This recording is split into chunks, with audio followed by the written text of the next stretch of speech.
So we learned the role of RAM, hard disk, and file types, and we learned why we need files. Now it's time to learn some methods related to strings and lists, which you need them to uh, do operations on files. Particularly, we need split and strip methods of a string.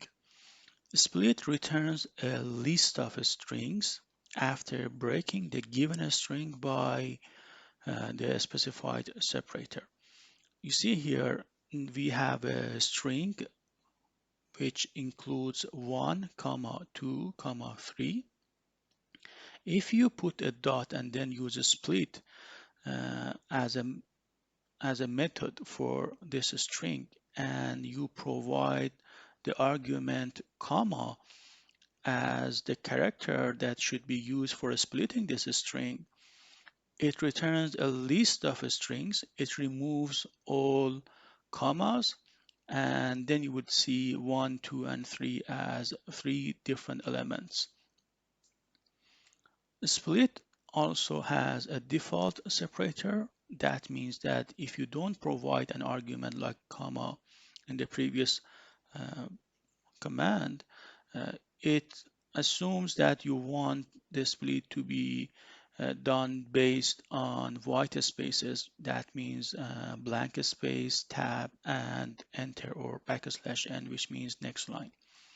So if you provide 1 space, 2 space, 3 backslash n, 4 space, 5 space, 6 space as a string, and you use a split on this string, it returns 1, 2, 3, 4, 5, 6.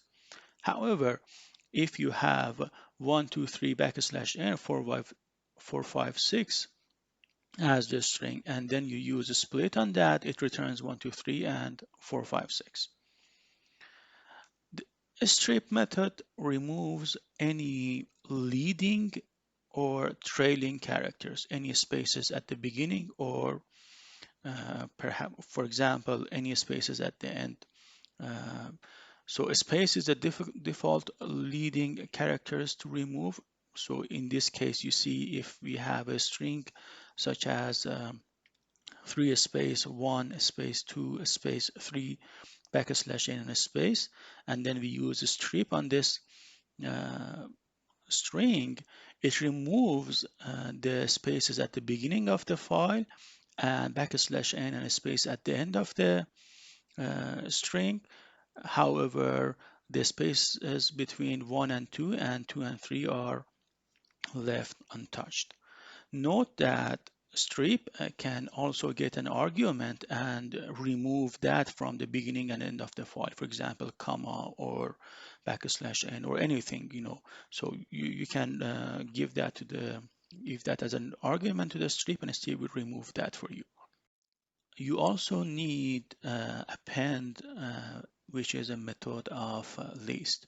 Here in the first line, you see how we created an empty list called a row, and then in the next two lines we appended 3 and 4. So now row includes 3 and 4 as a list, and then you see here that I have created another um, empty list called lines, and then I appended the row that was created in the previous line to uh, lines, the empty list. You see that now lines is a list of lists. You can do that again. You can create another empty list called row, and then you can append 1 and 8 to that. And this time, if you append row again to the lines, now lines has two elements. Each of these elements are lists themselves. Now, to make sure that you completely understood the strip, split, and append methods, uh, you need to do exercise 0. You need to write a program that gets a matrix from the user, like below. As you can see, the program first prints give the first line of the matrix, and then the user will provide the first line, which we assume the user gave 1 space 2 space 3, and then the user press enters, the program asks to give the next line of the matrix, and the user provides 2 space 4 space 6, and it goes on and on until the user enters nothing and just presses enter. So we want to see if we can create a matrix in the fifth line using, the inputs provided by the user. Pause here for 2 or 3 minutes and try to answer this, create a solution for this exercise. So here is the answer to this exercise. As you already know, strip removes any blank spaces if exist in the code. Assuming that L is equal to 3 space 4 space 7 as a string, then L split will return a string 3, a string 4, and a string 7 as elements of a list. And then if you traverse this L split using a for loop, S becomes, each time in each iteration, during the first iteration, S becomes a string 3, then S becomes a string 4, and then S becomes a string 7. And then, as you can see here, we append the we turn S into an integer, and then we append it to the row, and then row is appended to the matrix. Here is the list comprehension answer to this. I leave that to you to learn it, but I would like to explain the first option in greater details. So the first line, as you can see here, will create matrix equal to an empty list in the RAM. In the second line, assuming that the user will provide 1 space 2 space 3, L will be set into this string. And after that, lstrip is executed in the line 3 to make sure that what user is provided is not an empty list.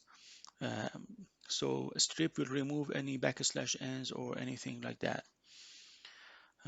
if the user is giving only an enter. So since 1 space 2 space 3 is not equal to an empty list, the commands under the while statement must be executed.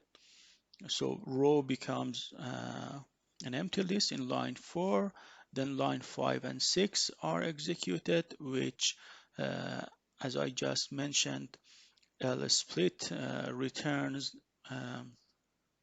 a list of string 1, string 2, and string 3, and then S will be set to each of these strings. So in the first iteration, S becomes 1, and then it is appended to the row as an integer. Then 2 is turned into an integer and appended to the row, and finally string 3 is turned into an integer and appended to the row. So after executing line 5 and 6, we will have a row that includes integer 1, 2, and 3.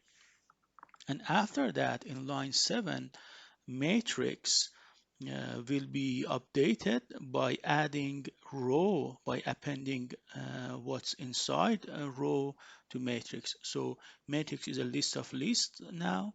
It includes one element, and that element itself is a list which includes 3 elements of 1, 2, and 3. And after that, the user will is required to provide another input for space 5 space 6, and then the same story occurs to 4 space 5 space 6 string. Okay, now that we are sure that you learned the methods of strip, split, and append, we can start reading a file in Python. So in the next video, we'll discuss reading a file.